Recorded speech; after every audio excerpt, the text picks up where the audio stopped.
Bismillahirrahmanirrahim. Alhamdulillahilladzi arsala rasulahu bil huda wa dinil haqq liyudhhirahu 'alad dini kullihi wa kafaa billahi shahida. Wa ashhadu an la ilaha illallah wahdahu la syarika lahu iqraran bihi wa tauhida. Wa ashhadu anna Muhammadan 'abduhu wa rasuluhu sallallahu alaihi wa ala alihi wa ashabihi wa sallama tasliman mazida, amma ba'du. Hadirin dan hadirat yang semoga senantiasa dimuliakan Allah Subhanahu wa taala. Assalamualaikum warahmatullahi wabarakatuh. Segala puji bagi Allah Subhanahu wa taala. Pada kesempatan sore hari yang baik dan berbahagia ini, kita dipertemukan oleh Allah, dipersatukan olehnya di salah satu di antara rumah-rumahnya, di masjid yang kita cintai bersama ini, Masjid Aisyah radhiyallahu anha. Kali ini kebersamaan kita semakin menjadi membahagiakan karena kita kedatangan tamu sekaligus da'i dari Kerajaan Arab Saudi. Beliau adalah Dr.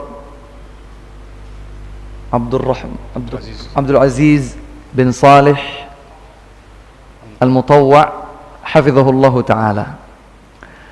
Beliau adalah seorang dosen sekaligus praktisi ilmu kejiwaan.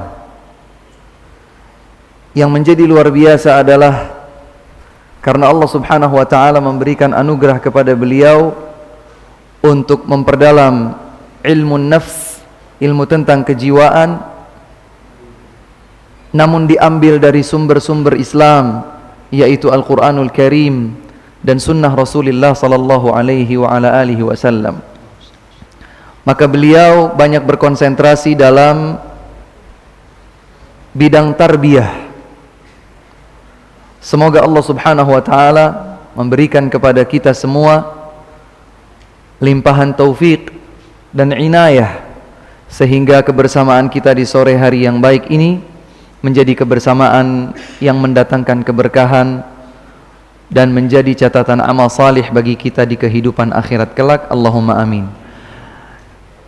Tanpa berpanjang lebar, kita mempersilahkan kepada beliau untuk menyampaikan ilmu yang telah Allah Subhanahu wa taala anugerahkan kepadanya.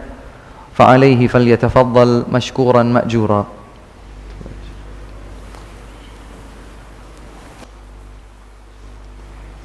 Bismillahirrahmanirrahim.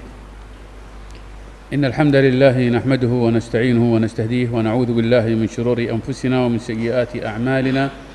Man yahdihillahu fala mudilla lahu wa man yudlil fala hadiya lahu wa ashhadu an la ilaha illallah wahdahu la sharika lahu wa ashhadu anna Muhammadan wa rasuluhu. Allahumma salli wa sallim wa barik ala nabiyyina Muhammadin wa ala alihi wa sahbihi ajma'in, wa ba'd. Assalamu alaikum warahmatullahi wabarakatuh. Waalaikumsalam. سأتحدث في هذه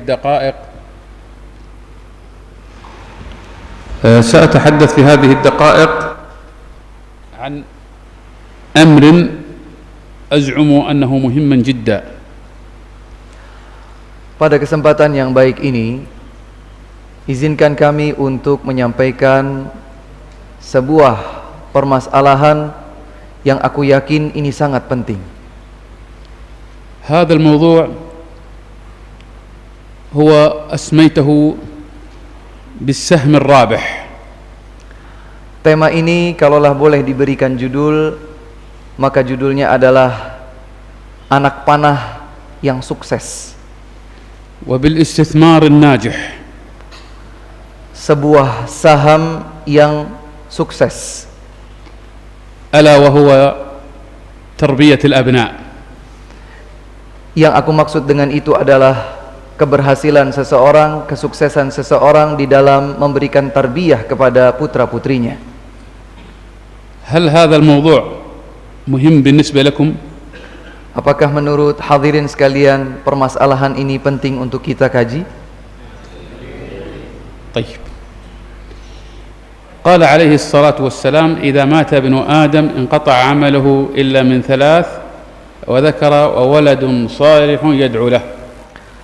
Disebutkan dalam sebuah hadis Nabi sallallahu alaihi wasallam bersabda, apabila seorang anak cucu Adam meninggal dunia, maka terputuslah semua amalnya kecuali 3. Dan beliau sebutkan salah satu di antaranya adalah anak yang salih yang mendoakan kebaikan untuk kedua orang tuanya.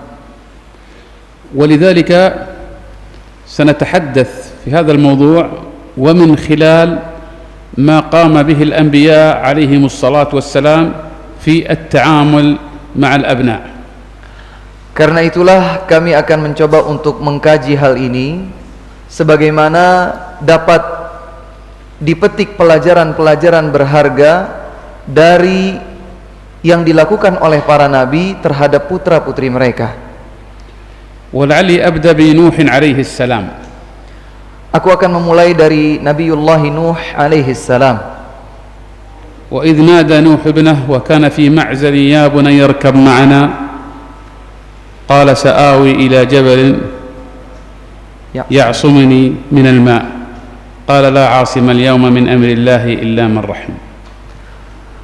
Di dalam serangkaian ayat Allah Subhanahu wa taala menyebutkan bahwa Nabi Nuh alaihi salam, beliau telah berada di sebuah tempat untuk kemudian beliau memanggil putranya, wahai putraku, ikutlah bersama kami naik di atas kapal.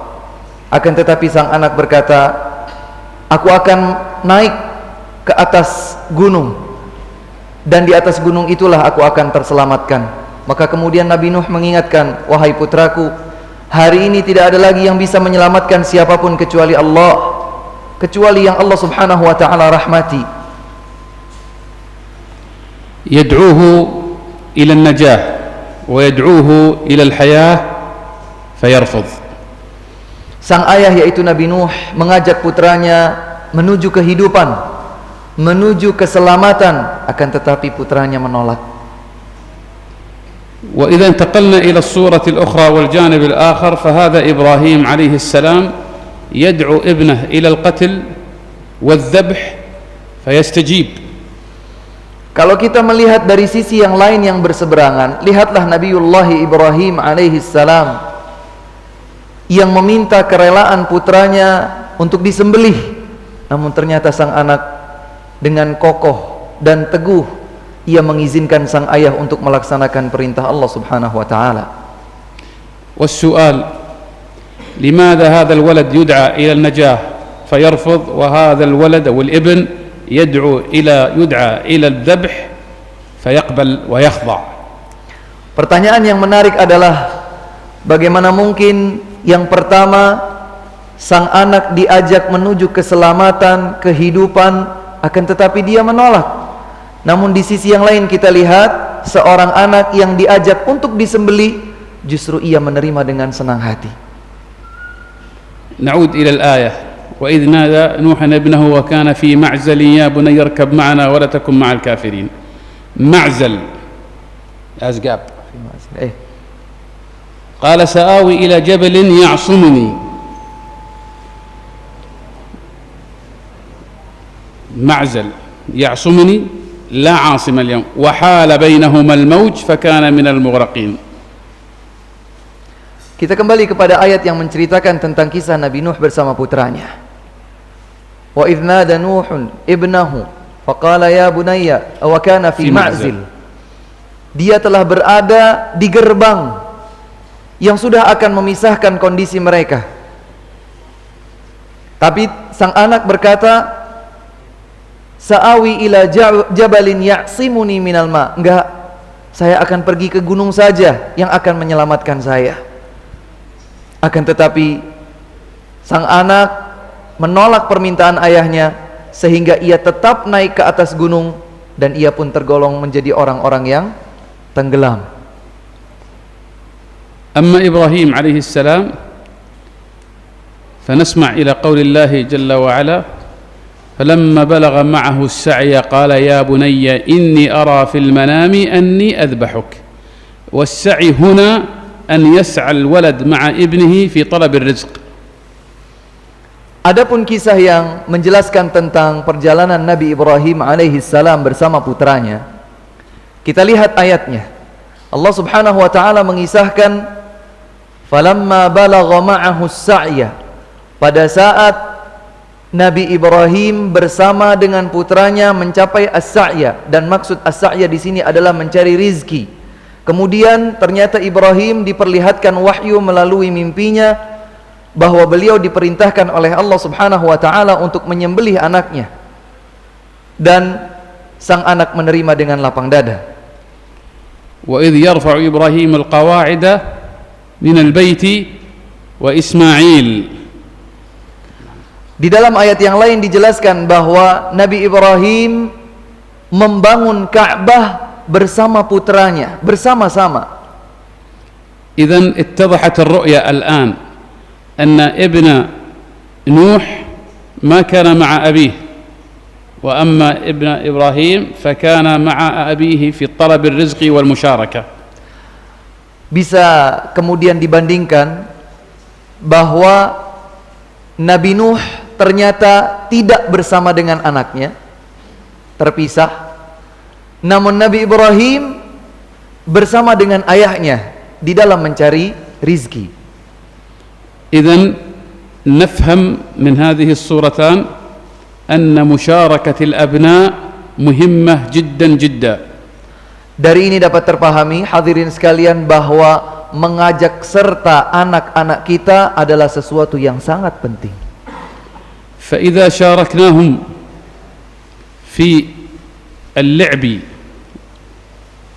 في اللعب، apabila kita menyertakan anak kita bersenda gurau atau bermain-main ringan, في صغرهما كما كان عليه الصلاة والسلام يفعل مع الحسن والحسين. Sejak mereka masih kecil, sebagaimana Nabi SAW juga bercengkerama bermain dengan Al-Hasan dan Al-Husain, cucu beliau. فكان يرتحلاه. Dan Al-Hasan, Al-Husain naik ke atas punggung Nabi SAW ويلعب معهما. Dan beliau bermain serta atau bermain bersama kedua cucunya. بل ربما أخذ الماء فمجه في وجه أحدهما. Bahkan Nabi SAW minum sedikit air, kemudian sedikit menyemburkannya kepada wajah cucu beliau Al-Hasan dan Al-Husain. وابن أمامة أيضا فيضحكان ويستبشران ويتعافسان. Keduanya merasa senang, merasa tentram bersama dengan beliau sallallahu alaihi wasallam. فيكون هناك إلفة بين الولد وأبيه. Di sini ada keakraban antara ayah dengan putra-putranya. أما إذا كبر قليلا فإن المشاركة تكون مشاركة نفسية وانفعالية. Adapun tatkala sang anak sudah mulai dewasa, maka mereka bisa kita ikut sertakan di dalam kejiwaan mereka. يعني ما رأيك في أن نذهب إلى هذا، وما رأيك أن نشتري هذا، ولماذا لا تقفل الأبواب حين ننام، وهكذا. Contohnya misalnya dengan mengajak serta anak, kemudian bertanya, bagaimana pendapatmu kalau kita pergi ke sana, kalau kita membeli ini, atau bagaimana sebaiknya kalau kita menutup ini dan itu. فنبني علاقة متينة مع أبنائنا. Maka hendaknya kita menjalin hubungan yang kuat dengan anak-anak kita. ومن ثم إذا قلنا لهم اذهبوا إلى الصلاة فسيذهبون لأنهم وثقوا بنا وتعلموا منا. Jika kedekatan itu sudah terjalin, maka tatkala kita mengajak mereka untuk salat misalnya, mereka akan ikut karena mereka telah merasakan kedekatan yang terjalin kuat bersama mereka. بل ويفخرون بذلك، يفخرون أنهم يلبون لنا طلباتنا. Bahkan barangkali anak-anak itu akan dengan senang hati dan bangga menyambut apa yang diminta oleh kedua orang tua. أما إذا كنا كما مارس نوح مع ابنه فإنهم سيكون هناك ردة فعل عنيفة. Akan tetapi kalau kita menjaga jarak dan menjauh dengan anak, sebagaimana tergambarkan misalnya di dalam kondisi yang terjadi antara Nuh dengan putranya, maka boleh jadi kita akan merasa kesenjangan yang jauh. وقد يذهبون إلى المحظور وإلى المشكلات فقط كردة فعل. Bahkan boleh jadi seorang anak yang tidak merasa dekat dengan orang tuanya, mereka melakukan perkara-perkara yang terlarang karena mereka hanya sekedar memberikan reaksi yang negatif akibat ketidakharmonisan hubungan dengan orang tua. والآن سأتحدث عن أشياء عملية. Dan sekarang ini saya akan mencoba untuk menyebutkan sesuatu yang bersifat lebih reaktif. ومثال ذلك لو تأخر الولد عن البيت لا تقل له أين أنت. Contohnya adalah pada saat seorang anak misalnya terlambat pulang ke rumah, maka jangan sekali-kali kita menanyakan, dari mana kamu? وقل له افتقدتك. Tapi katakanlah, aku merasa kehilanganmu, nak. لقد قالها سليمان وتفقد الطير فقال ما لي لا أرى الهدهد أم كان من الغائبين. Ini tergambarkan pada kisah yang terjadi pada Nabi Sulaiman alaihi salam bersama seekor burung yang termasuk anggota pasukannya. Aku merasa kehilangan engkau, wahai Hudhud. Apakah engkau termasuk yang tidak hadir saat itu? فإذا سألت صاحبك لقد افتقدتك اليوم ماذا سيجاوب؟ Kalau kita tanyakan kepada salah seorang di antara sahabat kita, wah sudah lama sekali tidak bertemu, apa yang kira-kira dia akan rasakan? ما هو شعورك لما يقول صاحبك لقد افتقدتك اليوم؟ Apa perasaan kita dan perasaannya seandainya pertanyaan itu diungkapkan, kemana saja ini, saya merasa kehilangan kamu beberapa hari ini? هل سترتاح أم لا؟ Akan merasa tentram atau tidak? سترتاح. أما إذا قالك أين أنت؟ Kita akan merasa tentram dengan pertanyaan seperti itu. Berbeda kalau pertanyaannya itu adalah, dari mana saja kamu?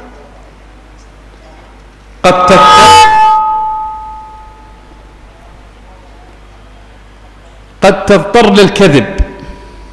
Bahkan boleh jadi dengan pertanyaan yang tidak familiar itu kita akan terdesak bahkan untuk berbohong. وهذه علاقة بينك أنت وصاحبك. Padahal ini adalah hubungan antara diri kita dengan teman. فكيف بالابن وهو أنت الكبير وهو الصغير؟ Lantas bagaimana hubungan antara seorang ayah dengan anak? Kita sudah jauh berusia sementara mereka masih belia. نحن من يجعل الأبناء يكذبون. Boleh jadi kita adalah penyebab yang menjadikan anak-anak kita berdusta. ولذلك فإن كلمة افتقدتك هي للمشاعر. Maka kata-kata yang terpilih, aku merasa kehilanganmu, nak, ini adalah kata-kata yang apabila dipergunakan akan menggelitik perasaan sang anak. وبالتالي يكون هناك الأمن والأمان ما بين الأب وابنه. Dan dengan demikian pula akan terasa perasaan nyaman dan aman antara anak dengan ayah. وهذا أيضا ينسحب على الأم وبنتها. Ini pun berlaku pada seorang ibu bersama dengan putrinya. إذن هذا واحدة. اثنان. Ini yang pertama. Yang kedua, كن كشعيب. فشعيب عليه السلام حينما أتته ابنته فقالت يا أبت استأجره إن خير من استأجرت القوي الأمين. الرسالة هنا استئجار. Yang kedua, mari kita mencoba menengok kisah yang terjadi pada Nabi Syuaib alaihi salam. Tatkala putrinya berkata kepada beliau, wahai ayahandaku, sewalah seseorang. Ya, sewalah seseorang, dan sebaik-baik yang disewa itu adalah yang memiliki kekuatan dan dapat dipercaya. Berarti di sini yang disampaikan oleh sang putri kepada ayahnya Nabi Syuaib adalah menyewa. إذن الرسالة استئجار. لكن ماذا قال هذا النبي أو الرجل الصالح في أحد التفاسير؟ Dengan ungkapan sewa atau menyewa, Lihat bagaimana jawaban Nabi Syuaib alaihi salam kepada putrinya. إني أريد أن أنكحك إحدى ابنتي هاتين على أن تأجرني 8 حجج. Ternyata Nabi Syuaib alaihi salam memanggil sang calon suami, yaitu Nabi Musa saat itu, aku ingin menikahkan engkau dengan salah satu di antara kedua putriku untuk menjadikanmu sebagai pekerjaku selama 8 tahun. إذن قد تقول البنت أو الابن رسائل ولكن لا بد أن نفهم ما وراء الرسالة. Di sini dapat dipahami bahwa seorang anak perempuan boleh jadi mengungkapkan sesuatu dan orang tua dituntut untuk memahami apa di balik sesuatu yang disampaikannya. ولا يمكن لنا أن نفهم هذا إلا من خلال ما قام به إبراهيم وإسماعيل عليهم السلام. Dan kita tidak akan mampu memahami apa yang dimaksud oleh putra-putri kita kecuali kalau kita menjalin kedekatan seperti yang dijalin oleh Nabi Ibrahim bersama putranya Ismail alaihi wassalam. في التشارك والمشاركة. Diajak bermusyawarah dan turut serta. والاحترام أيضا. Dan demikian pula saling menghormati. ولذلك فإن الابن أو الابنة يأمن الجانب فيقولها على شكل رسالة. Oleh karena itu terkadang seorang anak laki-laki atau perempuan menyampaikan sesuatu kepada orang tuanya tetapi seakan-akan memberikan sebuah isyarat. ولذلك ما وراء الاتصال يجب أن نتعلمه جيدا لأن أبنائنا قد يقولون وبناتنا قد يقولون رسائل كثيرة ولكن قد لا نفهمها. Oleh karena itu di sini pula patut dipahami bahwa ada ilmu komunikasi bersama anak-anak kita dan kita perlu memahami apa yang disampaikan oleh putra dan putri kita karena boleh jadi mereka memiliki maksud-maksud tertentu dari apa yang mereka ungkapkan kepada kita. ما رأيكم بهذا في هذه النقطة؟ Apa menurut hadirin sekalian dengan yang satu ini tadi? هل نستطيع أن نطبقها مع أبنائنا؟ Kira-kira bisa kita praktekkan hal ini bersama putra-putri kita? طيب. النقطة الآخرة كن كيوسف مع إخوته.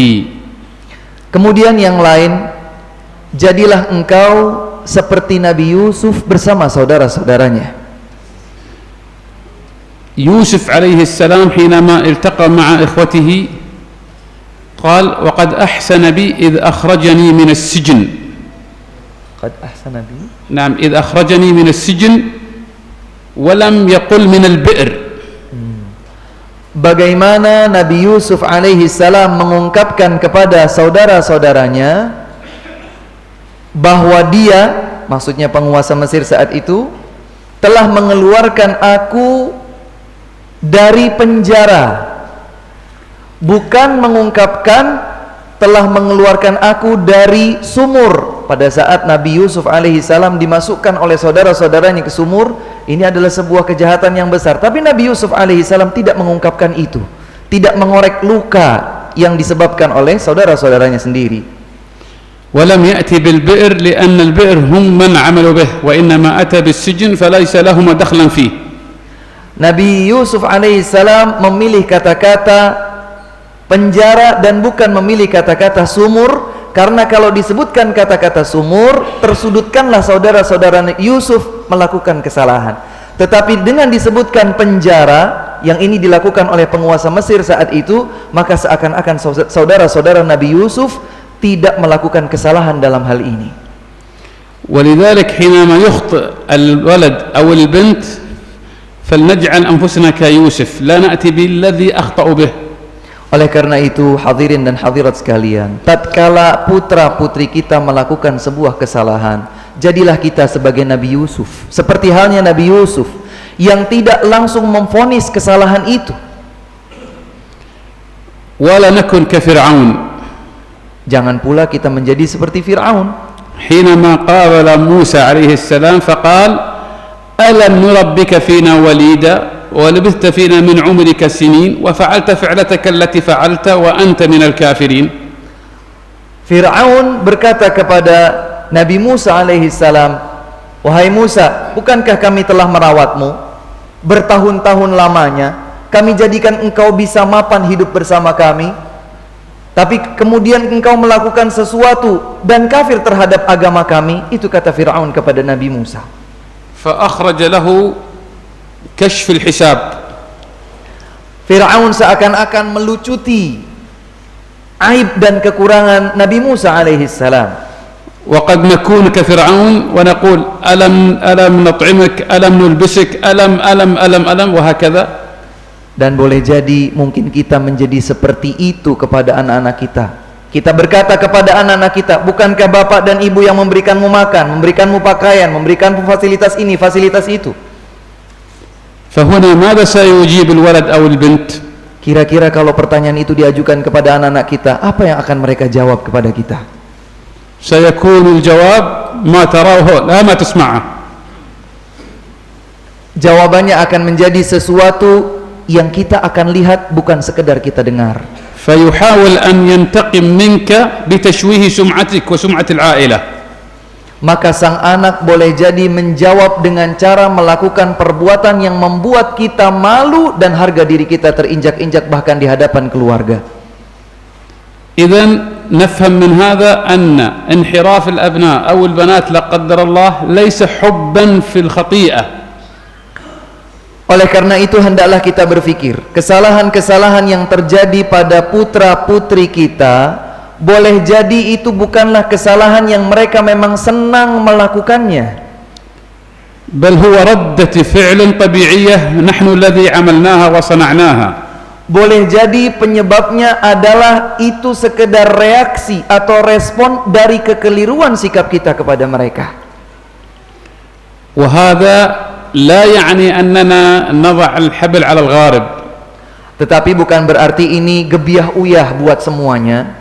ولذلك سنكون كزكريا مع مريم عليهم السلام. Maka hendaklah kita juga bisa melihat dan bisa meneladani apa yang terjadi pada Nabi Zakaria alaihi salam bersama Maryam.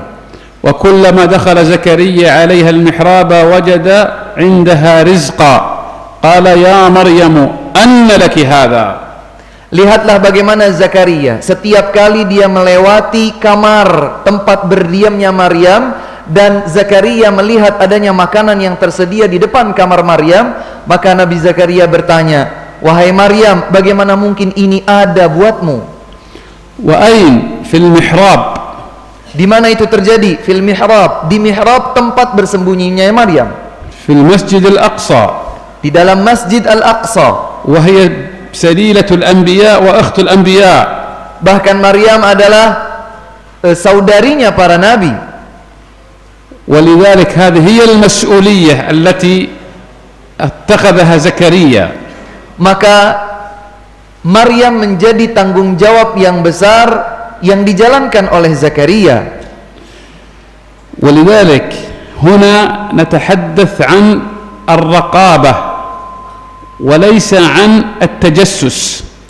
Maka yang harus dibedakan di sini adalah bagaimana orang tua memberikan pengawasan, bukan pengintaian. ففي الرقابة هنا هي رفع لمستويات الأبناء والبنات. Pengawasan artinya kita memberikan motivasi kepada putra-putri kita bahwa mereka sedang bersama-sama kita. وأيضا على المستوى المعرفي والوعي، على مستوى الوعي. Dan maksudnya adalah agar dia menjadi sosok yang sadar, memiliki kesadaran.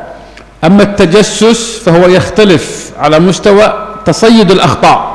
Adapun mengintai, maka maksudnya adalah memposisikan diri untuk mencari kesalahan-kesalahan. ولذلك بالإمكان أن نكتب مع أبنائنا وبناتنا عقدا. Oleh karena itu, kadang-kadang dirasa penting kita membuat seperti perjanjian dengan putra-putri kita. مثال ذلك الصلاة في وقتها. Misalnya tentang pelaksanaan sholat tepat pada waktunya. الجدية في الدراسة. Kesungguh-sungguhan di dalam belajar. زيارة المدرسة للوقوف على الجدية في الدراسة. Terkadang orang tua hadir ke sekolah anak untuk melihat kesungguhan anaknya. التفقد في المسجد. Mencoba untuk mencari anaknya di dalam masjid. ومن ثم أقول له أنني فخور بك. Maka kemudian diungkapkan kepada sang anak, bapak bangga kepadamu nak.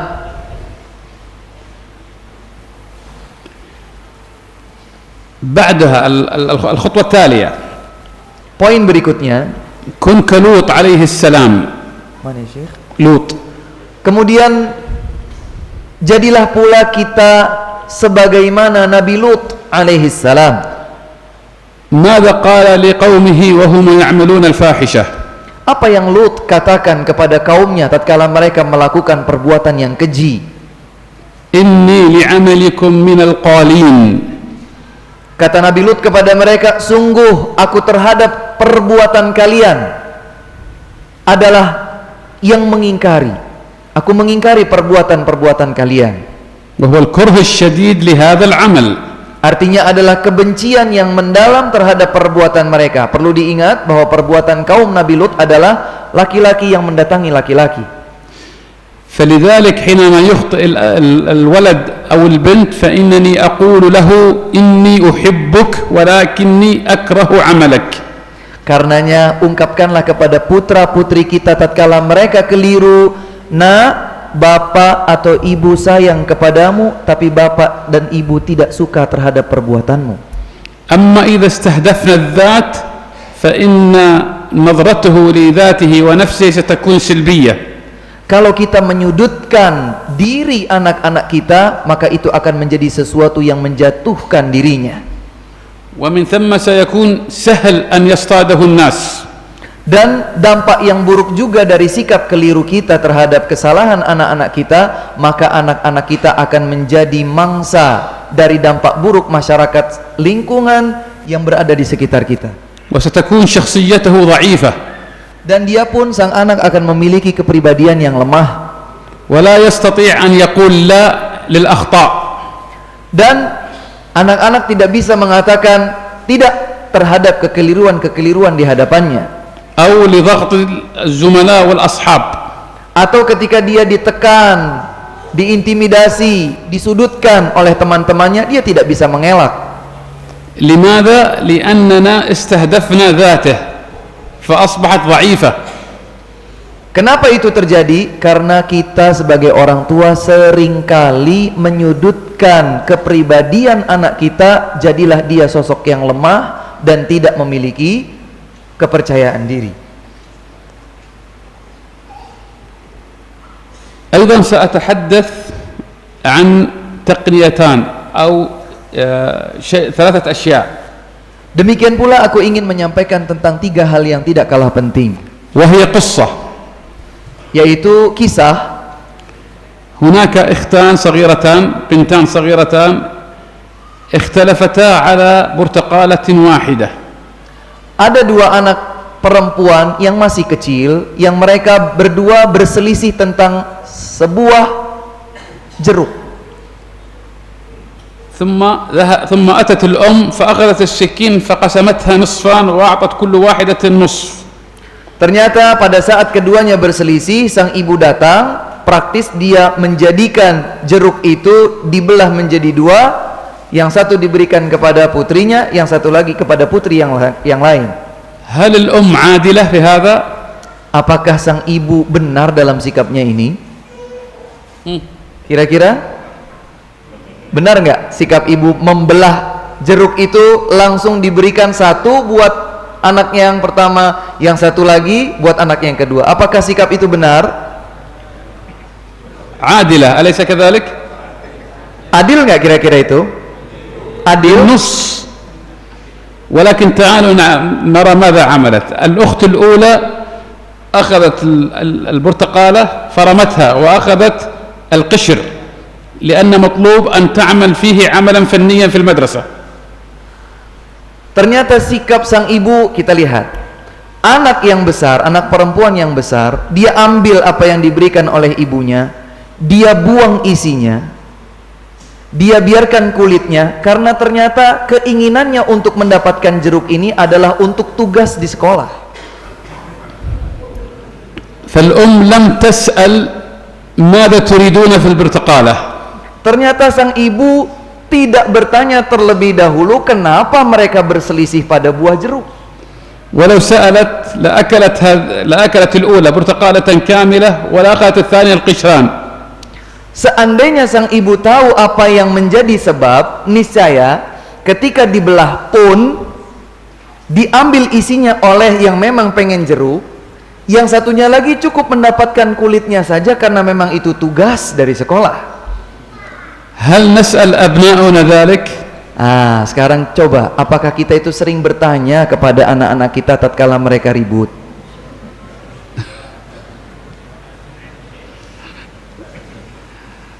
طيب وصلت الرسالة. Masalah. التربية بالبيض. انتهينا من البرتقالة وسنذهب إلى البيض الآن. Kita selesai dari jeruk. Kita coba akan melihat adanya unsur pendidikan pada telur. هل نستطيع أن نأكل البيض قبل تكسيره؟ Dapatkah kita makan telur sebelum dia dipecahkan dari cangkangnya? لا نستطيع. إذن الأبناء والبنات يحتاجون إلى التكسير بعض المرات. Kalau kita tidak bisa, berarti kita tidak bisa sampai kepada anak-anak kita kecuali dengan memecahkan cangkang-cangkang mereka. ما هو هذا التكسير؟ ليس تكسير العظام. Maksudnya bukan memecahkan atau mematahkan tulang-tulang mereka. وإنما مثل التطعيم. الانجكشن. التطعيم نذهب بأبنائنا الأطفال حتى يطعمون. التطعيم يأخذ الحمى ويأخذ الإنفلونزا ويأخذ الحصبة ويأخذ أمراض.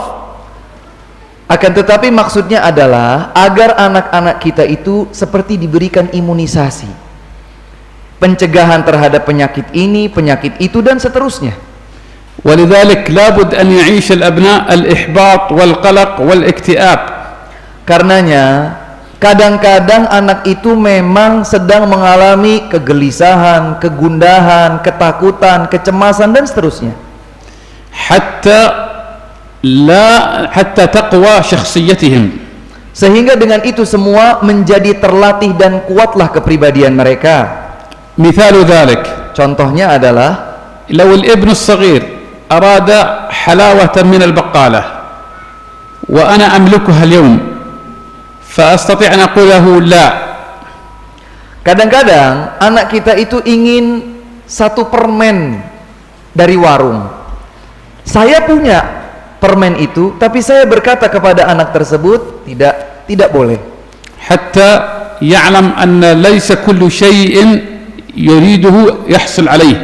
Supaya anak bisa tahu bahwa tidak setiap yang dia inginkan itu dia pasti mendapatkannya. التربية بالحجر. Memberikan pendidikan seperti layaknya batu. وهذه قصة أيضا. Dan ini juga merupakan kisah. رجل مع ابنه ذهب من قرية إلى قرية. Seseorang bersama putranya pergi ke satu daerah dan daerah yang lain berikutnya. فأعطى الابن كيسان فيهما حجر. Ternyata sang ayah memberikan kepada putranya 2 plastik berisi batu. فلما انتصف في الطريق قال له اترك هذا الكيس الأول. Pada saat separuh perjalanan, sang ayah berkata kepada anaknya, tinggalkan 1 plastik. فلما أقبل على المدينة قال اترك الثاني.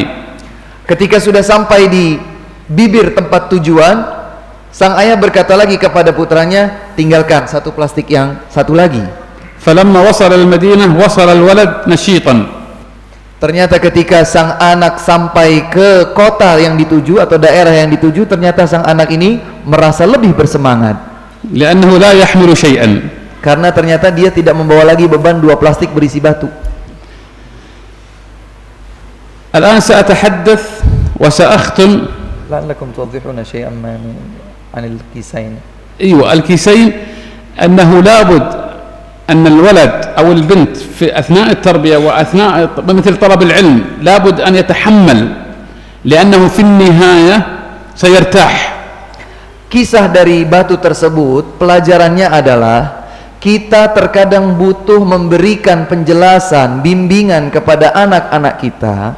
Terkadang kita itu harus menjalankan sesuatu yang berat terlebih dahulu, tapi pada ujungnya dia akan mendapatkan sesuatu yang menyenangkan dan ringan. فكلما تعب في الصغر ارتاح في الكبر والعكس صحيح. Semakin dia melakukan perjuangan sejak kecil, maka pada saat dia tumbuh dewasa dia merasakan keringanan, dan sebaliknya yang terjadi ketika dia kecil itu ringan, tidak pernah merasakan beban, maka pada saat dia dewasa dia sulit untuk mengalami beban tersebut. سأنتقل أيضا إلى التربية بالسكر. Bisa saja saya juga contohkan dengan pendidikan dari gula. وهذه أيضا قصة. Ini juga adalah sebuah kisah. أحد الهنديات كان ابنها مولعا بأكل السكر. مولع يعني يأكل كثيرا، يأكل السكر كثيرا. Ada seseorang dari kewarganegaraan India, dia punya anak yang suka sekali dengan manisan. وأرادت أن يتخلص من هذه المشكلة. Dia ingin anaknya ini terbebaskan dari kesukaannya terhadap semua yang manis-manis. فذهبت إلى غاندي. Gandhi? نعم. Maka ia pun pergi ke Gandhi. وبعد عناء طويل التقت به. Setelah susah payah akhirnya bertemu dengannya. فهي تعلم أن غاندي إذا قال لابنها اترك السكر أو نصحه فسينتصح. Sang ibu tahu bahwa apabila Gandhi berkata kepada putrinya tinggalkan makan manis-manisan, dia pikir Gandhi akan berhasil melakukan itu. فقال لها ائتيني بعد أسبوعين. Man qala laha ya Syekh? غاندي. Ternyata Gandhi pun berkata kepada sang orang tua ini, datanglah lagi 2 pekan yang akan datang. فاحتارت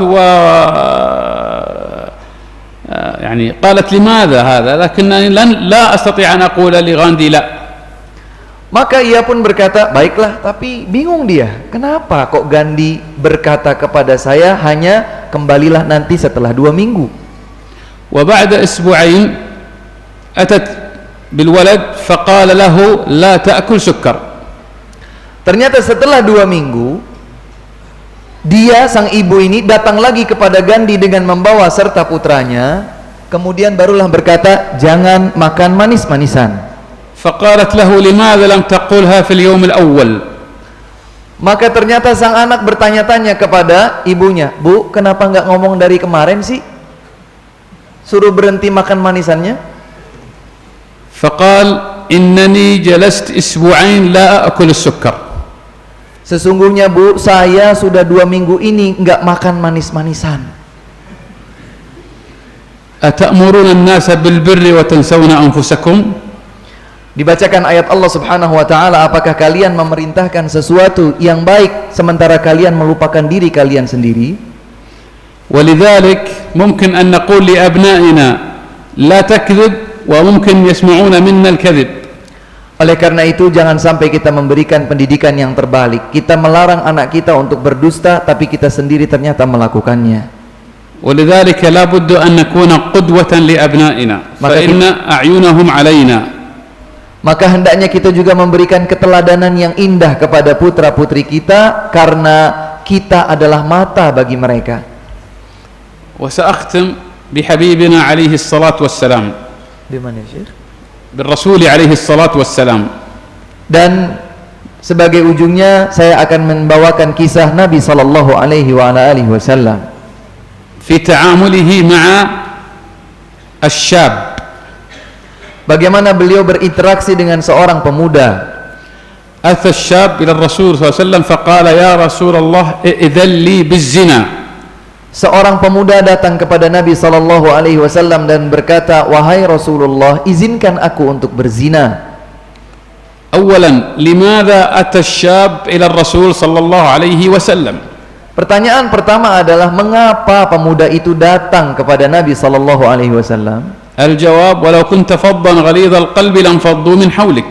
Jawabannya adalah karena Rasulullah memiliki karakteristik yang lembut. Allah Subhanahu wa taala menyatakan walau kunta faddan ghalidhal qalbi lanfaddu min haulik. Kalau seandainya engkau keras lagi kasar, niscaya orang-orang yang berada di sekitarmu akan lari menjauh darimu. فكن في بيتك رفيقا فإن الله رفيق يحب الرفق. Maka jadilah bapak dan ibu sebagai orang tua yang lembut, karena sebuah kelembutan di dalam rumah adalah sesuatu yang menenteramkan. فإذا حاك ما في صدر ابنك أو بنتك يا أختي فسيأتون إليك ولا يذهبون إلى غيركما. Kalau seandainya kita lebih memandang kepada salah satu di antara anak kita dengan pandangan yang lebih istimewa, maka yang lain akan melihat berbeda. ولذلك فإن الرسول صلى الله عليه وسلم استخدم 3 أشياء. Karena itulah Nabi sallallahu alaihi wasallam mempergunakan 3 perkara. أولها التقبل، أن يتقبله كما هو. Yang pertama adalah bagaimana Nabi sallallahu alaihi wasallam menyambut pemuda tadi tanpa menganggap apapun, بدون أي شروط. tidak dengan syarat apapun. نحن نقول لأبنائنا لا نحبك إلا إذا كنت كذا وكذا وكذا حسب شروطنا نحن. Kalau kita ternyata seringkali mengatakan kepada putra-putri kita, bapak ibu akan sayang kepadamu dengan syarat kamu begini, begitu, begini, begitu, dan seterusnya. ولذلك لا يمكن أن نغير أي سلوك إلا إذا تقبلناه. Karena itulah kita tidak akan mungkin bisa menerima sesuatu kecuali dengan menetapkan syarat-syaratnya. فتقبله عليه الصلاة والسلام وقال ادنوا مني. Berbeda dengan Nabi sallallahu alaihi wasallam yang menghadapi pemuda yang datang untuk meminta diperbolehkannya zina, Nabi berkata, mendekatlah kepadaku. وهذه القصة حدثت في المسجد. Dan kisah ini terjadi di dalam masjid. لم يطرده. Nabi sallallahu alaihi wasallam tidak mengusir pemuda itu. ولم يشح بوجهه عنه. Tidak pula Nabi sallallahu alaihi wasallam membuang wajahnya ke arah yang lain. بل تقبله واستقبله. Tapi Nabi sallallahu alaihi wasallam menyambutnya dengan melihatnya langsung. ولذلك إذا أخطأ أبناؤنا وبناتنا فيجب علينا أن نتقبلهم ونكون أول أناس نتقبلهم ونحتضنهم. Karena itulah tatkala anak-anak kita itu bersalah, maka hendaknya kita menjadi orang yang pertama menyambut dan merangkul mereka. Inna Allah la ya'jab li syabin laysa lahu sabwah. Sesungguhnya Allah Subhanahu wa taala sangat kagum kepada seorang pemuda yang tidak memiliki sabwah. Wa qad nazala qawluhu jalla wa ala innal hasanati yudhibna as-sayyi'at fi syabin asaba qublah min imra'ah. Telah Allah Subhanahu wa taala turunkan ayat innal hasanati yudhibna as-sayyi'at. Sesungguhnya kebaikan-kebaikan itu akan menghapuskan keburukan. Ayat itu diturunkan pada seorang laki-laki yang mendapat sebuah kecupan ciuman dari seorang wanita. Walidzalika yaqulu Ibnu Mas'ud radhiyallahu anhu asy-syabab syu'bah min al-junun. Karenanya Abdullah bin Mas'ud radhiyallahu anhu mengatakan bahwa para pemuda itu adalah sekelompok orang yang syu'bah min al-junun. Pemuda itu adalah sekelompok orang yang, saya sulit mau ngomongnya, gila, agak nggak lurus, nggak normal. الحاجة الثانية التي استخدمها الرسول صلى الله عليه وسلم مع الشاب القبول. اكسب قبول. Metode kedua yang dilakukan oleh Nabi sallallahu alaihi wasallam adalah menarik pemuda tersebut, meraihnya. والقبول هنا أن أفتش في شخصية هذا الولد أو البنت فأرى أين الحسنات وأين السيئات. Artinya adalah bahwa Nabi sallallahu alaihi wasallam ingin jauh lebih dalam mengetahui apa penyebab yang menyebabkan sang pemuda itu meminta izin untuk boleh berzina. Dengan inilah akan diketahui hal-hal positif dan hal-hal negatif. ولذلك ماذا يتميز الشباب في هذه المرحلة؟ Oleh karenanya, apa yang diistimewakan atau apa yang istimewa pada para pemuda dalam kondisi semacam ini? إنها الغيرة. Sesungguhnya adalah kecemburuan. فقال له عليه الصلاة والسلام أترضاه لأمك؟ Maka Nabi SAW selanjutnya mengajukan pertanyaan, apakah engkau ridha zina diperlakukan kepada ibumu? فقال لا يا رسول الله. Kecemburuannya berkata, tidak wahai Rasulullah. فقال هل ترضاه لأختك؟ فقال لا جعلت فداك يا رسول الله. Nabi bertanya lagi, apakah engkau ridha perzinaan diperlakukan kepada saudarimu? Maka dengan penuh kecemburuan dia berkata, tidak wahai Rasulullah. أترضاه لعمتك؟ قال لا جعلت فداك يا رسول الله.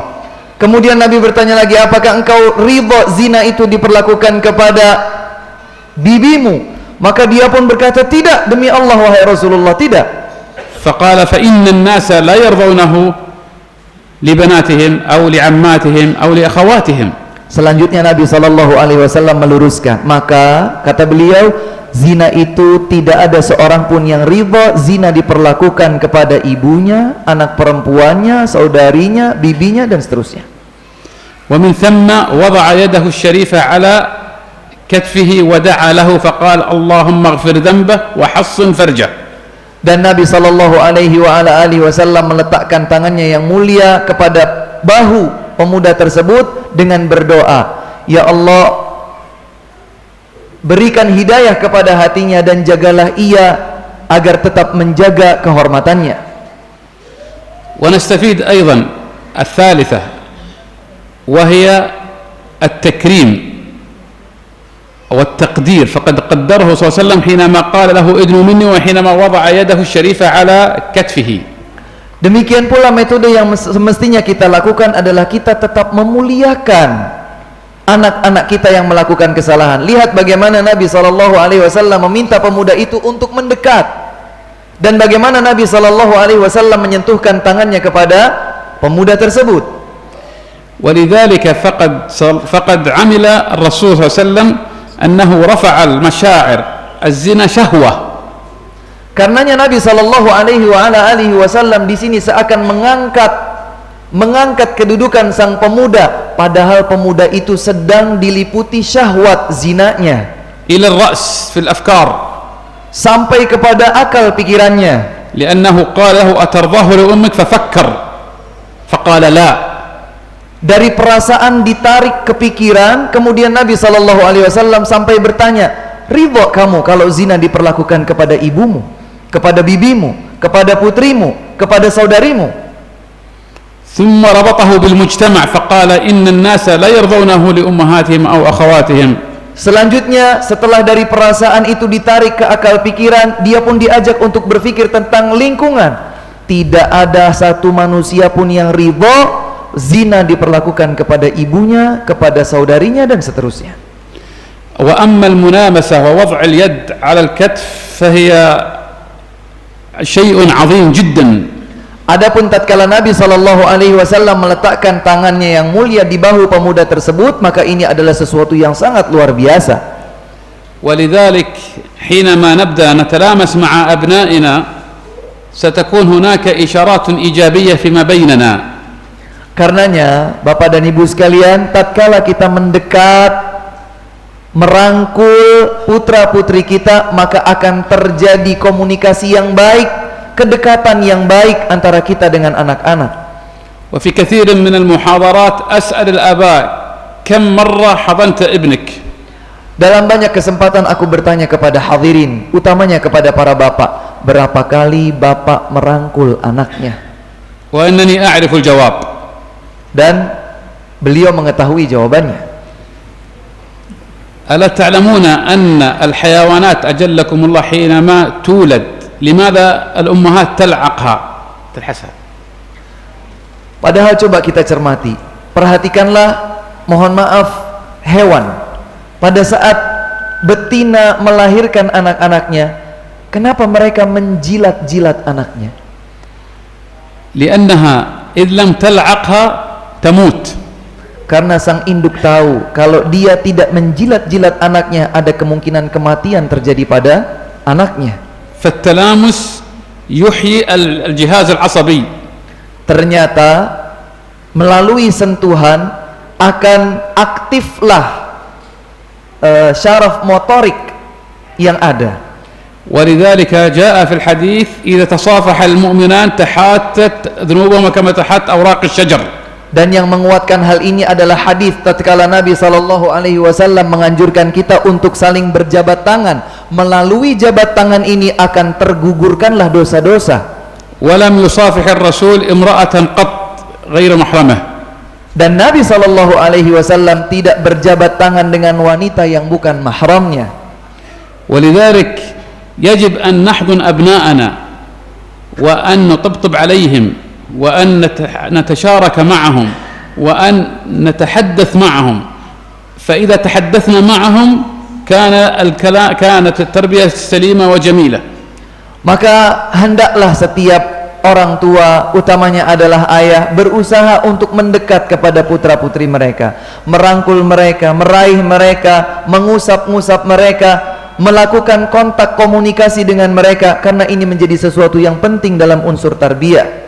وإذ لم نشاركهم ولم نتحدث معهم فسيتحدثون معنا ويشاركهم غيرنا. Oleh karena itu, kalau kita tidak pernah mengajak mereka bicara, kita tidak pernah mengikut sertakan mereka dalam berbagai hal, maka ke depan suatu saat nanti kita akan mengikutkan mereka, menyertakan mereka dalam sesuatu, tapi sayangnya mereka justru berbicara dengan pihak yang lain. ولذلك نختم أيضا كما بدأنا: إذا مات ابن آدم انقطع عمله إلا من ثلاث وذكر ولد صالح يدعو له فإذا صلحت الذرية لا ينقطع عملنا أبدا بل سيأتينا العمل ونحن في قبورنا. نسأل الله سبحانه وتعالى أن يصلح لنا ذرياتنا وأن يرزقنا العمل الصالح وأن يجعلنا ممن يستمع القول فيتبع أحسنه. وآخر دعوانا أن الحمد لله رب العالمين. Oleh karena itu aku tutup kata beliau sebagaimana aku awali, membacakan hadis yang disebutkan oleh Nabi SAW. Apabila anak cucu Adam meninggal dunia, maka terputuslah semua amalnya kecuali yang tiga. Salah satunya adalah anak yang saleh, karena anak yang saleh merupakan harta yang sangat berharga bagi kedua orang tuanya, sehingga setiap orang tua hendaklah berusaha untuk membentuk putra putrinya menjadi anak-anak yang salih dan salihah. Semoga Allah Subhanahu wa taala memberikan taufiknya kepada kita di dalam memberikan tarbiyah terhadap anak-anak kita. Semoga Allah Subhanahu wa taala menerima semua amal kebaikan kita. Wa akhiru da'wana alhamdulillahi rabbil alamin. Beliau memberikan kesempatan kepada hadirin dan hadirat untuk mengajukan pertanyaan, utamanya yang terkait dengan pembahasan kali ini.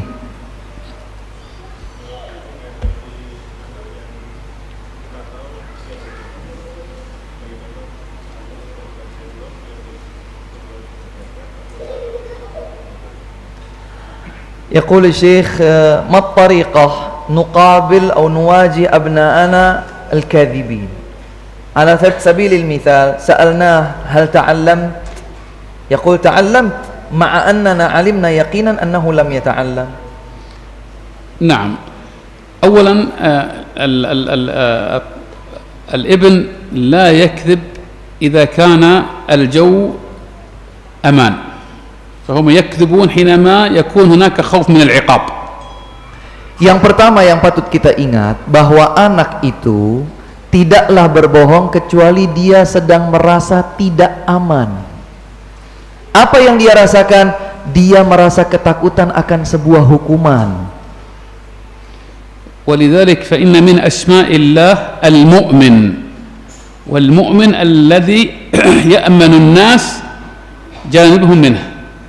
Karenanya nama Allah Subhanahu wa taala diantaranya adalah Al-Mu'min, yang berarti segenap hamba-hambanya merasa aman dari Allah Subhanahu wa taala. فنوجد الأمان في البيوت لن يكذب الأطفال والأبناء.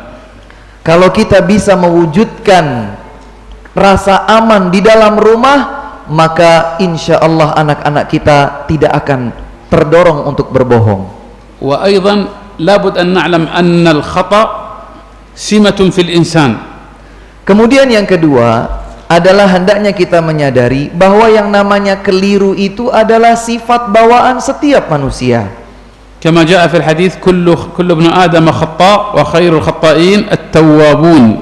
Sebagaimana dijelaskan oleh Nabi SAW dalam sebuah hadisnya, setiap anak cucu Adam banyak melakukan kesalahan, dan sebaik-baik yang banyak melakukan kesalahan adalah mereka yang bertaubat kepada Allah Subhanahu wa taala. ولذلك لابد أن نربي أبناءنا ليس على الخطأ وإنما على التوبة. Karenanya kita mestinya adalah memberikan tarbiyah dan pendidikan kepada putra-putri kita untuk menyadari bahwa dirinya itu bersalah, tetapi bukan karena kesalahannya. Kita memberikan tarbiyah agar mereka banyak bertaubat kepada Allah Subhanahu wa taala dari kesalahan. Nah, silakan Pak.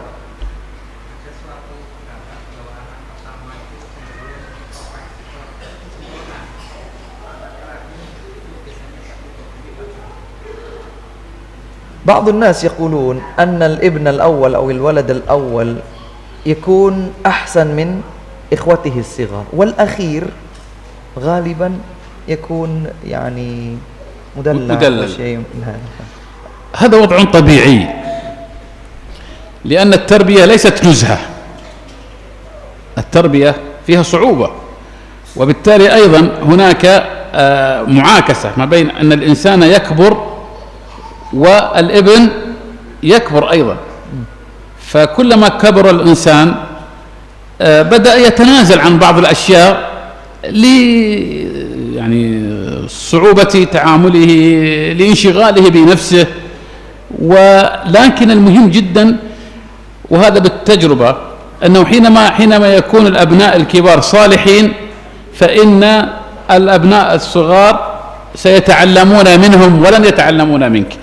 هذا واحد. الشيء الثاني أن التعلم ما بين الأقران أنجع وأسرع من التعلم ما بين الكبار.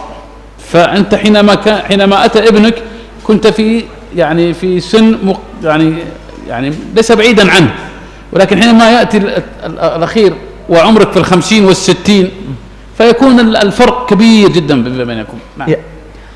Kata beliau, yang pertama, hal tersebut wajar, ya, masih pada batasan wajar.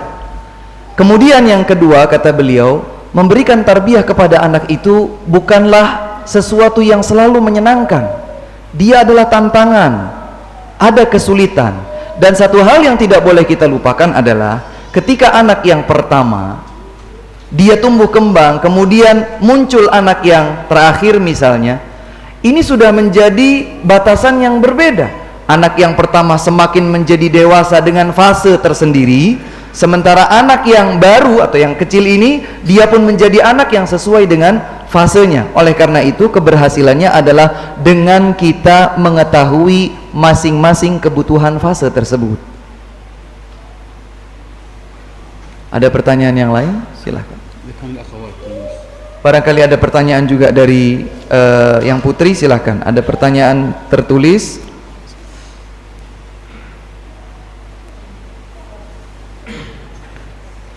Qul as-sa'il ijtahada al-walid wal-walidah fi nushi al-walad wa syaa Allahu an yastamirra al-walad 'ala al-ma'asi fatuwfiya al-walidan fama al-amru. الأمر لله من قبل ومن بعد، ولكنهما عامل ما بوسعهما وسيعوضهم الله خيرا. فنحن الهداية نوعان: هداية توفيقية من الله سبحانه وتعالى، إنك لا تهدي من أحببت ولكن الله يهدي من يشاء، وهناك هداية الدلالة والإرشاد، وكذلك أوحينا إليك روحا من أمرنا ما كنت تدري ما الكتاب ولا الإيمان ولكن جعلناه نورا نهدي به من نشاء من عبادنا وإنك لا تهدي إلى صراط مستقيم. فحينما نعمل، ونوح عليه السلام مثال، وهو نبي مؤيد بالوحي، ولكن شاء الله سبحانه وتعالى أن يكون هذا الابن عاقا وكافرا، فهذا لا خلاف على ذلك. أنت بما أنه هذا عمل الأب والابن والأم ما بوسعهما انتهت مهمتهما. ولكن أيضا المصابرة والمرابطة في تربية الأبناء: وأمر أهلك بالصلاة واصطبر عليها. فلا بد مرة ومرتان وثلاث وأربع وخمس لا نمل، لأنه أنا أريد أن يكون هذا سهم رابح لي حينما ألاقي ربي جل وعلا. نعم. Kata beliau yang pertama, tentu saja sebagaimana pertanyaannya dulu, orang tua sudah berusaha menasehati anak, qadarullah anak masih belum berhenti bermaksiat, lantas kedua orang tuanya keburu meninggal, bagaimana ini? Kata beliau, tentu saja sebagaimana yang disebutkan qadarullah, ini sudah merupakan ketetapan Allah subhanahu wa ta'ala. Akan tetapi kedua orang tua tersebut telah melakukan tugas mereka dan berupaya semaksimal yang mereka mampu. Perlu diketahui bahwa hidayah itu ada dua. Yang pertama adalah hidayah taufik dari Allah subhanahu wa ta'ala, dan ini tidak dimiliki kecuali oleh Allah, sebagaimana firman-Nya, innaka la tahdi man ahbabta walakinallaha yahdi man yasha. Sesungguhnya engkau tidak memberikan hidayah kepada siapapun yang engkau kehendaki, akan tetapi Allah subhanahu wa ta'ala sajalah yang memberikan hidayah kepada yang Dia kehendaki. Adapun yang kedua adalah hidayatul irsyad, memberikan tuntunan, memberikan petunjuk dan arahan, dan ini bisa dilakukan sekemampuan kita. Ini bisa dilakukan sekemampuan kita. Maka yang telah dilakukan oleh kedua orang tua ini adalah yang kedua, dia memberikan apa yang semestinya diberikan. Akan tetapi hidayah yang berupa taufik hanya datang dan diberikan oleh Allah subhanahu wa ta'ala. Karenanya kita ingat, kata beliau, kisah Nabi Nuh alaihissalam. Beliau sudah berupaya semaksimal yang beliau mampu, tapi ternyata sang anak mengakhiri hayatnya dalam kondisi kekufuran. Maka hendaknya kisah Nabi Nuh ini memberikan pelajaran berharga kepada kita, bahwa tugas kita sebagai orang tua adalah memberikan secara maksimal apa yang bisa kita lakukan di dalam melatih, memberikan tarbiyah kepada anak-anak kita, sementara hidayah taufik hanya datang dari Allah subhanahu wa ta'ala. Karenanya dibutuhkan kesabaran, dibutuhkan kesabaran. Allah subhanahu wa ta'ala berfirman, dan perintahkanlah keluargamu dengan salat, namun bersabarlah engkau di dalamnya. Sehingga kesabaran seorang ayah dan ibu di dalam memberikan tarbiyah kepada anak merupakan saham yang sangat berharga dalam kebahagiaan hidupnya di dunia dan di akhirat kelak. Wallahu ta'ala a'lam. Yaqulus sa'il, barakallahu fikum ya syekh, kaifa nuwajihu waladan sakitan fi ghayatih, yani yas'ubu lil walid an yata'amal ma'ahu li ghayati sukutihi. هذا أيضا يعني سؤال جميل حقيقة، ولذلك يجب أن نعلم، سننتقل كما عمل الرسول صلى الله عليه وسلم مع هذا الشاب. فتش في شخصية هذا الولد، خذ ورقة وقلم واكتب إيجابياته وسلبياته. ترجمة شيخ الأنيس. Baik. Pertanyaannya adalah, Syekh, bagaimana menghadapi anak yang terlalu pendiam, susah diajak komunikasi. Susah diajak komunikasi. Maka kata Syekh, ini juga pertanyaan yang baik. Kata beliau, wajib atas setiap orang tua untuk mengenal karakter dan isi yang ada pada anak. Sampaikanlah kepada sang anak, periksa bagaimana karakteristik yang dimilikinya. Disuruh atau mintalah kepada sang anak untuk menulis apa sebetulnya potensi dirimu, apa kelebihan dirimu, apa kekurangan dirimu, dan seterusnya. ومن ثم نبدأ نفتش في هذه الشخصية، ما هي الأشياء التي يحبها هذا الولد؟ هل يحب الرياضة؟ سأتحدث معه في الرياضة. هل يحب الشعر؟ سأتحدث معه في الشعر. هل يحب الفن؟ سأتحدث معه بالفن. وهكذا حتى أبدأ أنشئ علاقة معه شيئا فشيئا، ومن ثم تدور العجلة.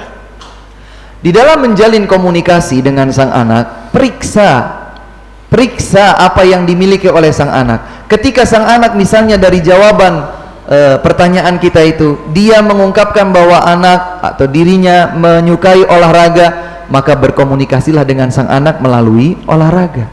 Atau ternyata sang anak suka seni, maka ajaklah bicara dalam masalah seni. Terus jalin kontak dan komunikasi ini sehingga terjalin komunikasi yang seiring dengan keinginan anak tersebut. ومن ثم نسأله أسئلة مفتوحة وليس أسئلة مغلقة. إذا قلنا كيف حالك سيقول بخير، ولكن نقول حدثنا عن نفسك، ماذا حدث في المدرسة، حدثنا عن حلقة القرآن. ومن ثم يكون التواصل بيننا التواصل البصري والإيماءات واستخدام لغة الجسد والتشجيع والتحفيز، ومن ثم ستبدأ العجلة تدور شيئا فشيئا. Seorang anak yang banyak diam, hendaklah kita itu mengajak bicara dia dengan pertanyaan-pertanyaan yang jawabannya itu terbuka, bukan pertanyaan yang jawabannya itu tertutup. Contoh pertanyaan yang jawabannya adalah tertutup, gimana kabarmu? Maka dia hanya akan sekedar menjawab baik, kemudian selesai. Tapi ajukan pertanyaan kepada anak yang jawabannya itu terbuka, seperti bagaimana kondisi di kelasmu hari ini? Apa yang kamu rasakan saat ini? Sehingga dengan jawaban yang akan terbuka itu, kita bisa ikut serta melihat pandangan wajahnya, kita bisa melihat anggukan-anggukan kepalanya, kita bisa melihat reaksi anggota tubuhnya bergerak, dan seterusnya. Dengan inilah komunikasi akan berjalan seiring dengan pertanyaan-pertanyaan yang terbuka seperti itu. زيارته والثناء عليه أمام معلميه وأصحابه. Ajak dia ikut berkunjung kepada gurunya, teman-temannya, dan orang-orang yang dirasa dekat dengannya. Jadi ajak berkunjung bareng sama kita. Dengan seperti itu dia akan memiliki reaksi-reaksi yang lebih terbuka. Dan ini penting untuk membuka komunikasi tersebut. هذا في الحالة الطبيعية. أما في الحالة غير الطبيعية فقد يكون مصاب ببعض الاضطرابات النفسية فيعرض على المتخصصين. Tentu saja jawaban ini apabila kondisinya normal. Tapi dalam kondisi yang tidak normal, dalam arti memiliki kondisi yang lebih khusus, maka memang ini perlu dikomunikasikan kepada para ahli yang bisa mengungkap mengapa sang anak terlalu pendiam. Wallahu ta'ala a'lam.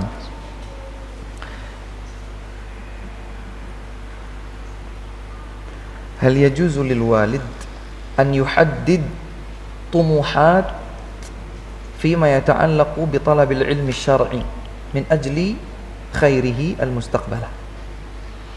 يعني أنت عليك أن تفقه في كذا، في تحفظ كذا وكذا. أولا لنعلم أن البصمة، بصمتي أنا كأب تختلف عن بصمة ابني، ولذلك ليسوا الأبناء امتدادا لنا.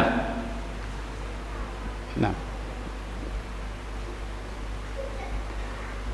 Dalam pertanyaan ditanyakan, bolehkah kita memberikan target-target kepada anak tentang pendidikan agama demi kebaikannya? Kata beliau, ini menarik. Yang perlu diingat, cap jari, cap jempol seorang ayah atau ibu tidak sama dengan cap jempol anak-anaknya.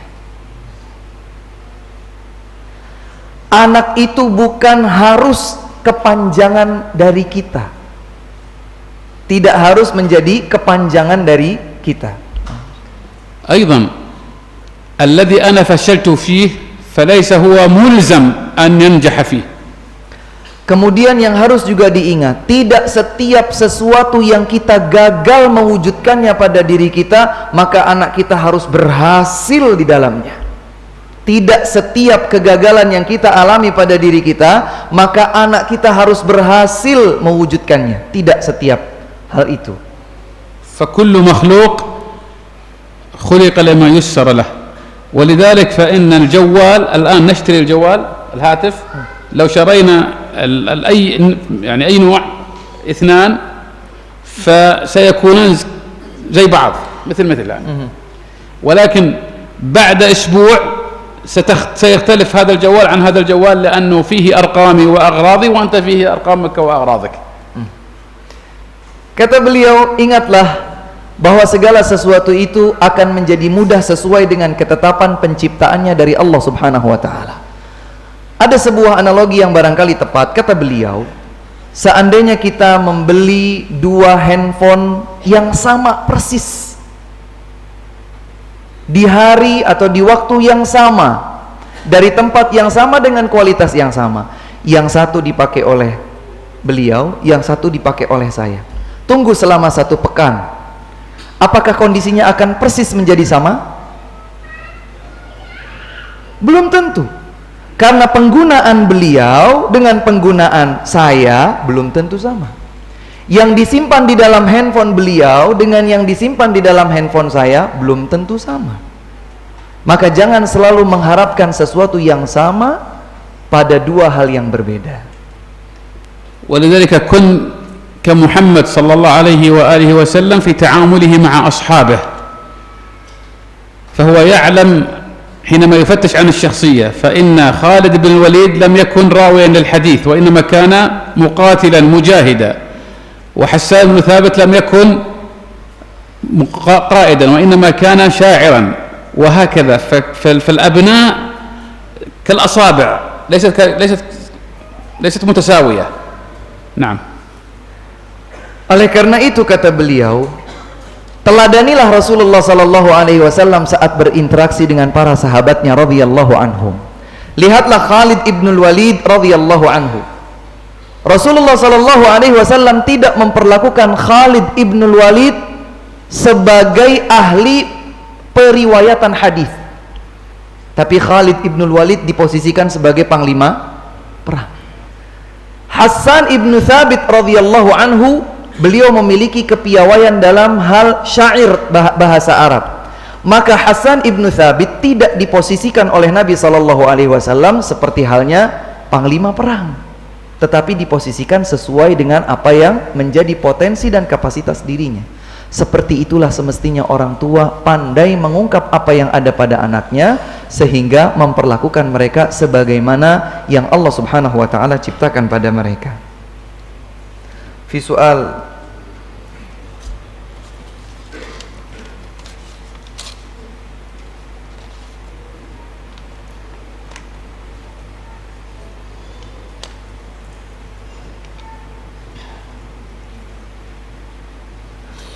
يقول السائل الشيخ أنا أتعلم طريقة بها يمكن أن أعرف شخصية أحد عن طريق كتابته.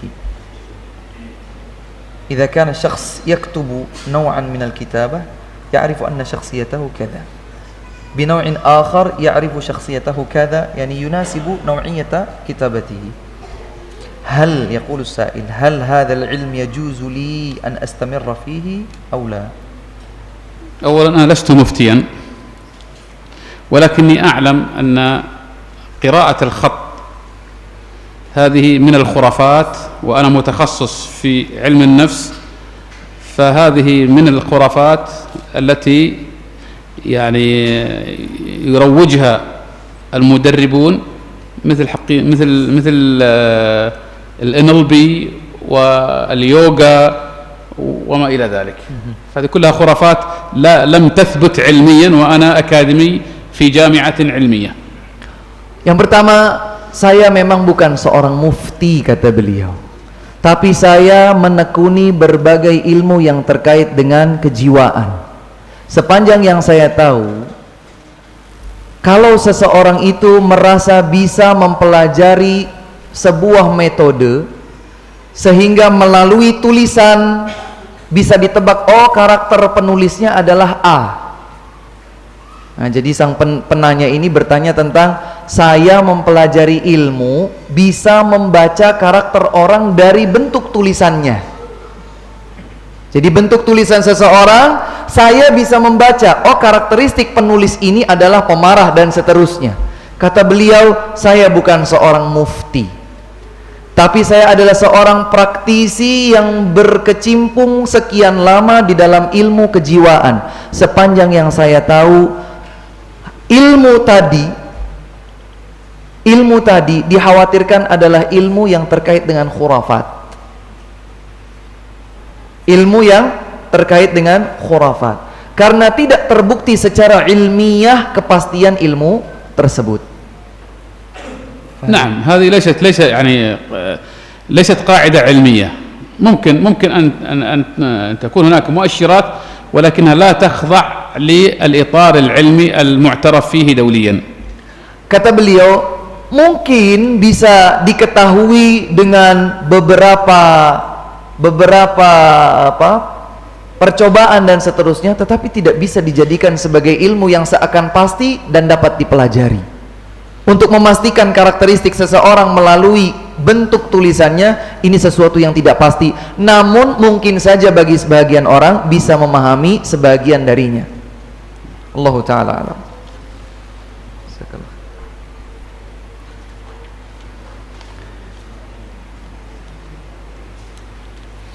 يقول السائل يا شيخ ما رأيكم أو ما نظرة الإسلام ما نظرة الإسلام في تعليم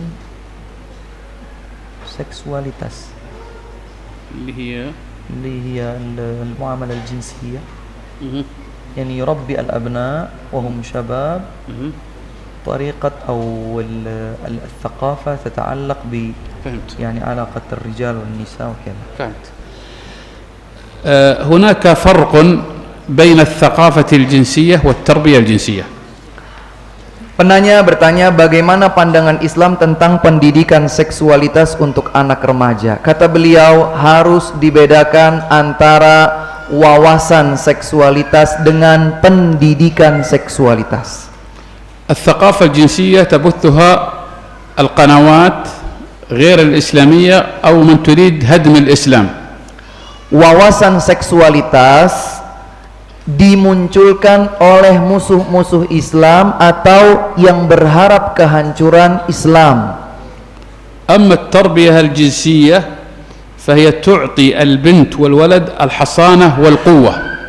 Adapun pendidikan seksualitas, maka pendidikan tersebut akan memberikan tameng yang tepat bagi masing-masing dari anak laki-laki ataupun anak perempuan. قالت أن يكون لي ولدا ولم يمسسني بشر ولم أك بغيا. Lihat bagaimana Maryam alaihissalam berkata, saya tidak pernah menyentuh seseorang pun dan aku tidak pernah menjual diriku. نعم. ولذلك قال صلى الله عليه وآله وسلم مروا أبناءكم بالصلاة ل7 واضربوهم على تركها ل10 وفرقوا بينهما في المضاجع. Di antara petunjuk Nabi sallallahu alaihi wasallam terkait dengan hal ini adalah sabda beliau tentang perintahkanlah anak-anak kalian untuk salat dalam kondisi usia mereka 7 tahun dan pukullah mereka saat meninggalkannya di usia 10 tahun dan pisahkan mereka dari tempat-tempat tidur mereka. أيضا الإحاطة والعلم أن نحيط الأبناء والبنات بمراحل النمو. Demikian pula yang mestinya kita lakukan adalah memberikan kepahaman kepada anak-anak kita tentang tahapan-tahapan perkembangan seorang manusia. فالبنت مع أمها والولد مع أبيه. البنت مع أمها تحيطها أمها وتخبرها بفترة الحيض وما تترتب عليه من أمور شرعية.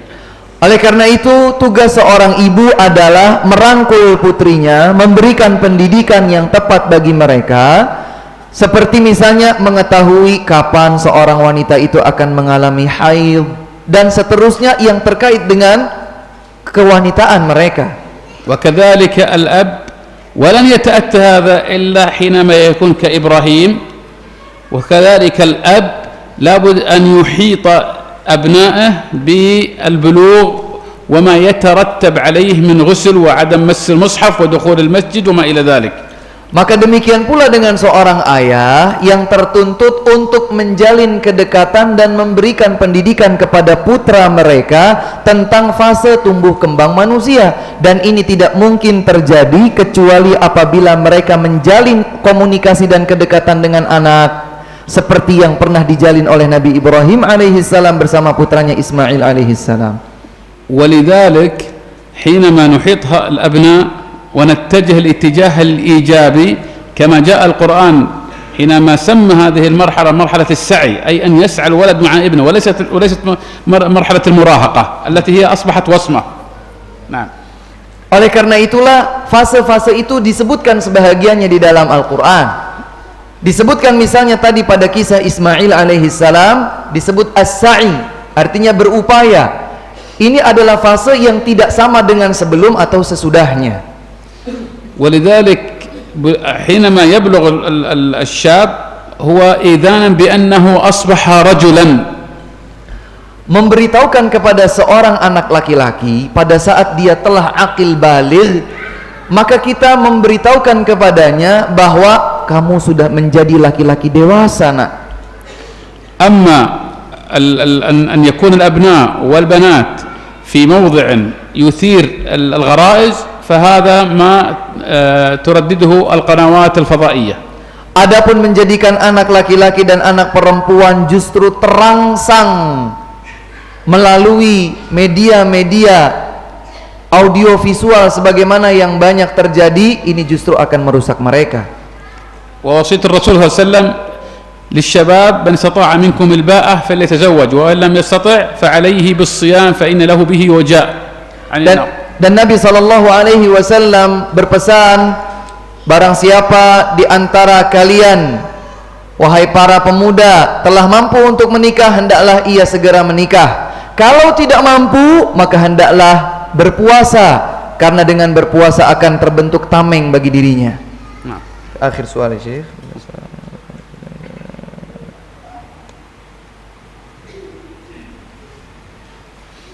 إذا كشفنا من أبنائنا يعني إذا بنينا معهم اتصال معهم ولكن كشفنا أن رغبته في المعصية وليس فيما يبيحه الله، فما موقفنا معهم؟ مثلا هو يحب الموسيقى، يحب أن يلعب مع الجيتار وكذا. أيضا هذه قبل كل شيء وبعده ألا نقنطه من رحمة الله.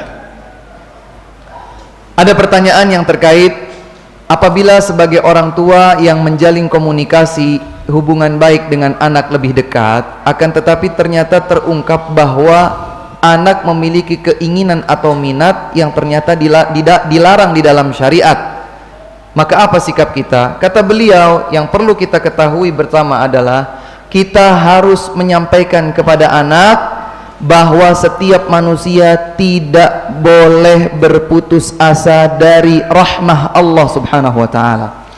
ثانيا أن نجاهد ونصطبر على هدايته. Yang kedua, hendaklah kita bersabar dan bersungguh-sungguh memberikan petunjuk, bimbingan dan tuntunan kepada putra-putri kita. ثالثا ألا ننفر منه. Yang ketiga, jangan kita menjauh dari mereka. وألا نضعه في خانة المذنب الخطير. Dan jangan posisikan anak dalam kondisi dia adalah seorang yang buruk, pelaku dosa dan terhina. حتى لا يصنف نفسه ويخرج نفسه من الإسلام والعياذ بالله. Sehingga jangan sampai dia merasa bahwa dirinya itu jelek, kemudian dia merasa perlu untuk keluar saja dari batasan-batasan Islam. فيكون فريسة للآخرين. Justru itu yang akan menjadi mangsa bagi orang-orang buruk di sana. وفي الحديث حينما جلد من كان يشرب الخمر فقال الرسول صلى الله عليه وسلم لا تسبه فإنه يحب الله ورسوله. Karenanya sebuah kisah disebutkan bahwa ketika ada seorang sahabat tergelincir minum khamar, kemudian ia dicambuk dan dia dicela oleh sebagian sahabat yang lain, maka Nabi melarang celaan itu. Kata beliau, jangan kalian mencelanya, karena sesungguhnya dia memiliki kecintaan kepada Allah dan Rasulnya. ولذلك عرفت النفس في القرآن ونفس وما سواها فألهمها فجورها وتقواها. Karenanya Islam menggambarkan di dalam Al-Quran bahwa jiwa manusia memiliki dua sisi sekaligus. Diberikan ilham takwa, namun juga diberikan ilham keburukan, fujur, keburukan. Jadi memiliki dua kemungkinan yang sama. فإذا اتجهنا إلى مناطق التقوى عمرناها وازدهرت. Kalau kita mencoba mendekati anak dengan sisi-sisi yang positif seperti ketakwaan, maka sang anak akan menjadi senang. Dia akan menjadi sosok yang bangga terhadap kebaikan. أما إذا استخدمنا أسلوب فرعون لا أحبك أكرهك أنت شقي أنت كذا فإنه سيبتعد عنك. Tapi kalau seandainya kita menggunakan metodologi seperti yang dipakai oleh Fir'aun, kamu jelek, kamu buruk, kamu terhina dan seterusnya, maka yakinlah bahwa anak kita akan menjauh dari kita. ولذلك حينما تلتقي معه فقل إنني أحبك وأتمنى يوما من الأيام أن أراك إماما في المسجد. Berikanlah motivasi yang banyak kepada anak kita. Sampaikan bahwa kita cinta kepada mereka. Ungkapkan sebuah motivasi, misalnya seperti berkata, "Nak, Bapak bangga terhadapmu. Mudah-mudahan Bapak suatu saat bisa melihatmu menjadi imam di sebuah masjid." قلها بالصدق وبتمني على الله سبحانه وتعالى. Namun ucapkan ini dengan penuh ketulusan, kejujuran hati di hadapan Allah Subhanahu wa taala. وأخيرا عليك بالدعاء فإنه يعمل العجائب. Kemudian yang terakhir, hendaklah kita berdoa karena doa itu seringkali membuktikan keajaiban-keajaiban. أسأل الله سبحانه وتعالى أن يهديه ويرده إليه ردا جميلا. Amin. Semoga Allah Subhanahu wa taala memberikan hidayah kepadanya dan Allah Subhanahu wa taala mengembalikannya dengan cara yang terbaik. نعم. وآخر دعوانا أن الحمد لله رب العالمين. Akhiru da'wana alhamdulillahi rabbil alamin. Semoga bermanfaat bagi kita semua. Kebaikan dan kebenaran hanya datang dari Allah. Kekeliruan adalah keterbatasan manusia. Semoga Allah Subhanahu wa taala menjaga kita di dalam taufiknya. Wa sallallahu ala nabiyyina Muhammadin wa ala alihi wa sahbihi wa sallam. Wassalamualaikum warahmatullahi wabarakatuh.